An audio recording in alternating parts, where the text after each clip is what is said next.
Hello বন্ধুরা, সবাই কেমন আছো? আমার প্রত্যেক বন্ধু ভালো থাকো, এই কামনাই করি। তো আজকে আমি নিরামিষের একটা রেসিপি দেখাচ্ছি, সয়াবিন আলু দিয়ে পোস্ত। তো তার জন্য আমি আলুগুলো একদম ছোট্ট ছোট্ট করে কেটে নিয়েছি, আর নুন হলুদ দিয়ে ভাজা ভাজা করছি।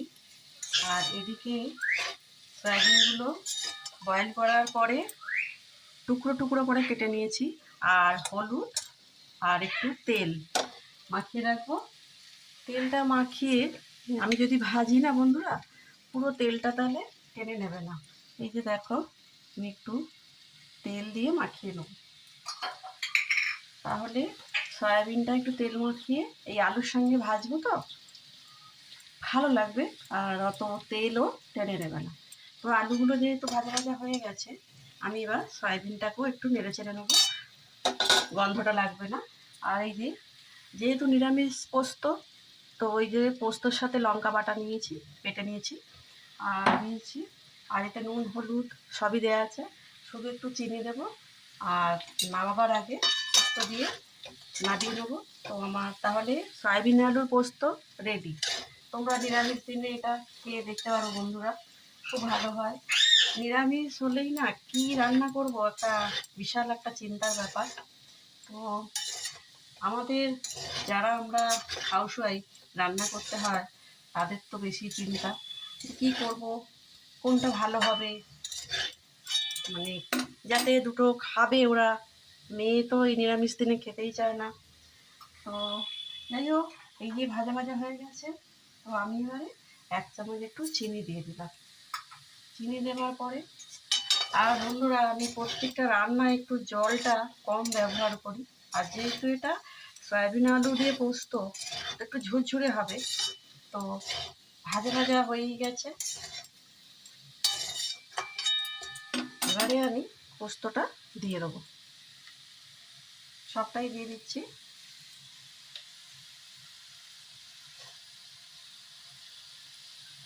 আর এই যে পোস্ত বেটেছিলাম, একটু পোস্ত যে মিক্সিতে লেগে আছে, সেই জলটাই আমি দেবো, একবারে দিয়ে দিচ্ছি।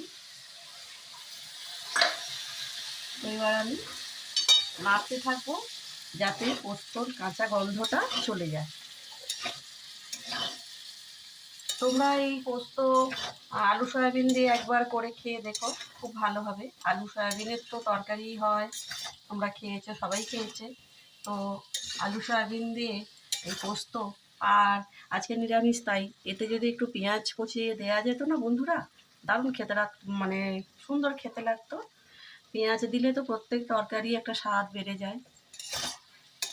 তো এই যে হয়ে এসছে, আর এটা মানে ভেজেই আমি করি, পুরো আলুটাকেও ভেজে নিয়েছি, আর সয়াবিনটাকেও একটু নেড়ে চেড়ে নিলাম। সয়াবিনেরও একটা গন্ধ থাকে, যাতে গন্ধটা না পারে, নাড়তে চাড়তে হয়ে যাবে। সবই দেওয়া আছে, নুন মিষ্টি সবই তো দিলাম। একদম শুকিয়ে একদম ঝুরঝুরে হবে।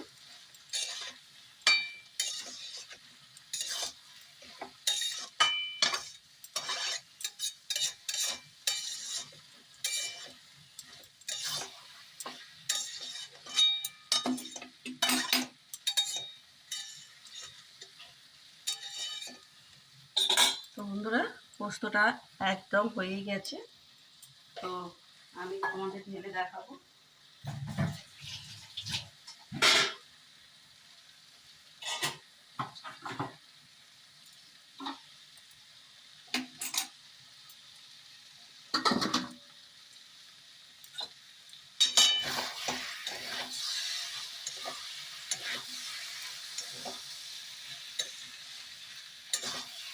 আজকে একটু আমার ভিডিও দিতে বন্ধুরা দেরি হয়ে যাচ্ছে আজকাল।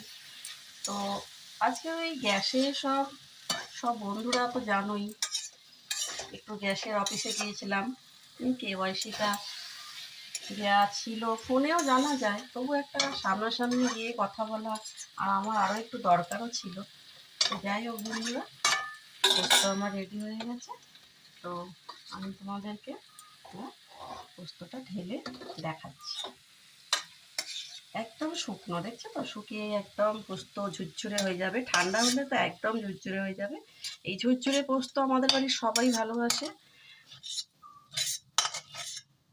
একদম মানে শুকিয়ে যাবে আর কি।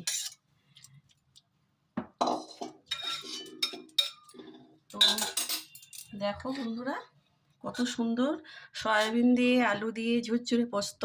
কেমন লাগলো তোমরা জানিও।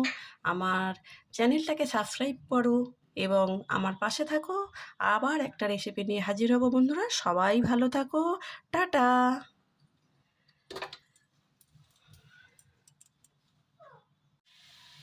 হ্যালো বন্ধুরা, সবাই কেমন আছো? আমার প্রত্যেক বন্ধু ভালো থাকো, এই কামনাই করি। তো আজকে আমি নিরামিষের একটা রেসিপি দেখাচ্ছি, সয়াবিন আলু দিয়ে পোস্ত। তো তার জন্য আমি আলুগুলো একদম ছোট্ট ছোট্ট করে কেটে নিয়েছি, আর নুন হলুদ দিয়ে ভাজা ভাজা করছি। আর এদিকে সয়াবিনগুলো বয়েল করার পরে টুকরো টুকরো করে কেটে নিয়েছি, আর হলুদ আর একটু তেল মাখিয়ে রাখবো। তেলটা মাখিয়ে আমি যদি ভাজি না বন্ধুরা, পুরো তেলটা তাহলে টেনে নেবে না। এই যে দেখো, আমি একটু তেল দিয়ে মাখিয়ে নেব, তাহলে সয়াবিনটা একটু তেল মাখিয়ে এই আলুর সঙ্গে ভাজবো তো ভালো লাগবে, আর অত তেলও টেনে নেবে না। তো আলুগুলো যেহেতু ভাজা ভাজা হয়ে গেছে, আমি এবার সয়াবিনটাকেও একটু নেড়ে চেড়ে নেবো, গন্ধটা লাগবে না। আর এই যে, যেহেতু নিরামিষ পোস্ত, তো ওই যে পোস্তর সাথে লঙ্কা বাটা নিয়েছি, বেটে নিয়েছি, আর নিয়েছি, আর এতে নুন হলুদ সবই দেওয়া আছে, শুধু একটু চিনি দেবো। আর নামাবার আগে পোস্ত দিয়ে নামিয়ে নেবো। তো আমার তাহলে সয়াবিন আলুর পোস্ত রেডি। তোমরা নিরামিষ দিনে এটা খেয়ে দেখতে পারো বন্ধুরা, খুব ভালো হয়। নিরামিষ হলেই না কি রান্না করব একটা বিশাল একটা চিন্তার ব্যাপার। তো আমাদের যারা আমরা হাউসওয়াইফ, রান্না করতে হয়, তাদের তো বেশি চিন্তা, কি করব, কোনটা ভালো হবে, মানে যাতে দুটো খাবে ওরা। মেয়ে তো এই নিরামিষ দিনে খেতেই চায় না। তো যাই হোক, এই যে ভাজা ভাজা হয়ে গেছে, তো আমি এবারে 1 চামচ একটু চিনি দিয়ে দিলাম। চিনি দেওয়ার পরে, আর বন্ধুরা আমি প্রত্যেকটা রান্নায় একটু জলটা কম ব্যবহার করি। আর যেহেতু এটা সয়াবিন আলু দিয়ে পোস্ত, একটু ঝুরঝুরে হবে। তো ভাজা ভাজা হয়েই গেছে, এবারে আমি পোস্তটা দিয়ে দেবো, সবটাই দিয়ে দিচ্ছি।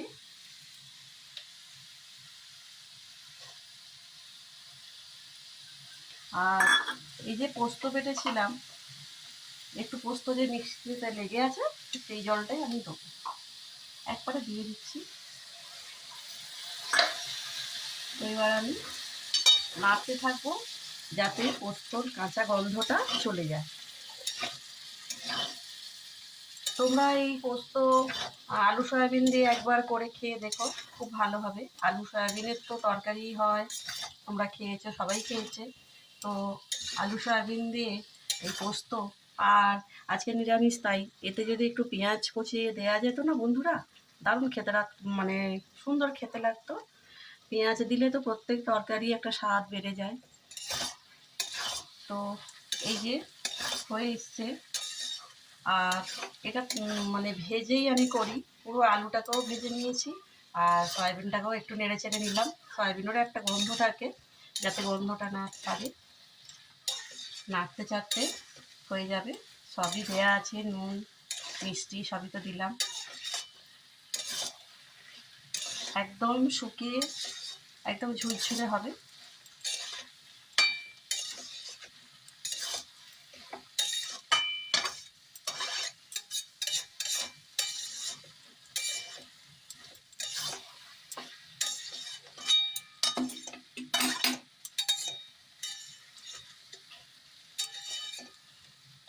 তো বন্ধুরা, পোস্তটা একদম হয়েই গেছে।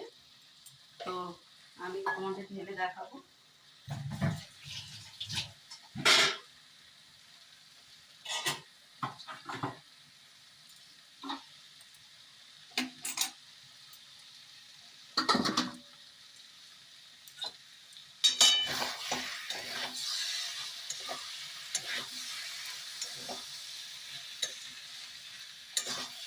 আজকে একটু আমার ভিডিও দিতে বন্ধুরা দেরি হয়ে যাচ্ছে আজকাল।